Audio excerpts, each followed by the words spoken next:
মঙ্গলবার লোকসভা নির্বাচনের ফল ঘোষণা। 19 এপ্রিল প্রথম দফায় নির্বাচন হয়েছিল জলপাইগুড়ি লোকসভা কেন্দ্রে। প্রায় 45 দিনের অপেক্ষা। যদিও নির্বাচনের ফলাফল নিয়ে একটুও চিন্তিত নন জলপাইগুড়ি লোকসভা কেন্দ্রের তৃণমূল কংগ্রেস প্রার্থী নির্মল চন্দ্র রায়। রবিবার ধূপগুড়ি নেতাজি পাড়ায় নিজের বাসভবনে বেশ ফুরফুরে মেজাজে দেখা গেল তৃণমূল কংগ্রেস প্রার্থীকে। নির্বাচন চলাকালীন সেইভাবে পরিবারের সাথে সময় কাটানো হয়নি। নির্বাচন পরবর্তী সময় গণনা পর্যন্ত পরিবারের সাথে সময় কাটিয়েছেন নির্মলবাবু।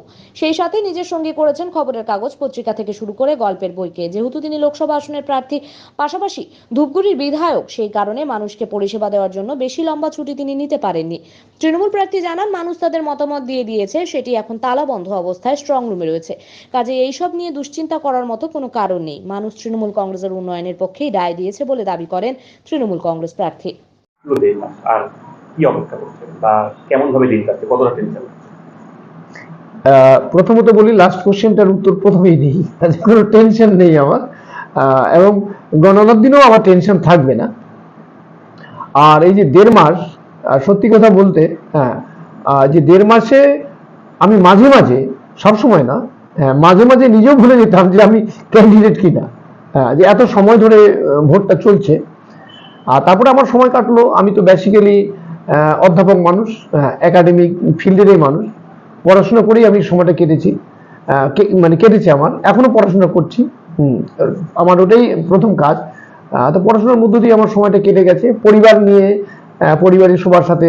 বাড়িতে আমার 2জন মেয়ে, স্ত্রী, এবং আমার যারা আসেন আর কি আমাদের বাড়িতে, আমার শুভাকাঙ্ক্ষী সুমনদের, তাদেরকে নিয়ে আমার সময়টা কেটে গেছে এই সময়কালে। ইলেকশন চলাকালীন তো চূড়ান্ত ব্যস্ততা ছিল, মানে সারাদিন ভর প্রচার, রাত্রে হয়তো বাড়িতে সময় মতো আবার বেরিয়ে সকালবেলা বেরিয়ে যাওয়া। তো ভোট পরবর্তী সময় পরিবারের সাথে ঘোরাফেরা, ঘুরতে যাওয়াটা ওইসব হয়েছে না? শুধু ওই যে ভোটের পরের দিনে আমরা একটু বাইরে ঘুরে এসেছি, তারপরে আর ঘোরা হয়নি। তারপরে আমি তো ধুপগুড়ির বিধায়কও বটে, ফলে আমার বিধায়কের যেগুলো পরিষেবা, সেগুলো আমাকে দিতে হয়েছে।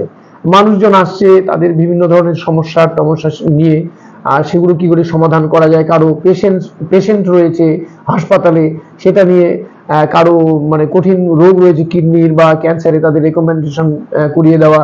তারপরে আগামী দিনে ধূপগুড়ির উন্নয়নটা কিভাবে হবে সেগুলো নিয়ে পরিকল্পনা করা।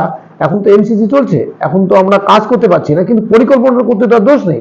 সেগুলো পরিকল্পনা করা, সেগুলোর মধ্য দিয়ে আমার সময়টা, আর পড়াশোনা তো বললামই, কেটে গেছে। প্রথম দিকে না হয় এই সমস্ত করলেন, যত ফলাফল এগিয়ে আসছে কিরকম মনে হচ্ছে, মানে কি ফিল হচ্ছে? ফিল তো মানে একটা কি, এটা তো ভোটটা আমি যেটা মনে করি, এটা একটা গণতন্ত্রের একটা উৎসব। সেটা উৎসবের মেজাজ। এখন আমাদের 4 তারিখ ভোট গণনা হবে। আমরা আমাদেরও দলীয় তরফ থেকে সাজু রব, আমরা সেই কাউন্টিং এজেন্টদের আমরা ঠিক করছি, পরামর্শ দিচ্ছি, সেখানে কি করে মানে কাউন্টারে কি করে ভোট গণনা করতে হবে না হবে, সেগুলো নিয়ে দিচ্ছি। একটা উৎসবের মেজাজ, সবাই যাবো আমরা, সেখানে ভোট গণনা হবে, এটুকুই। না, আমি সবসময়ের জন্য পজিটিভ মাইন্ডের মানুষ, ঠিক আছে?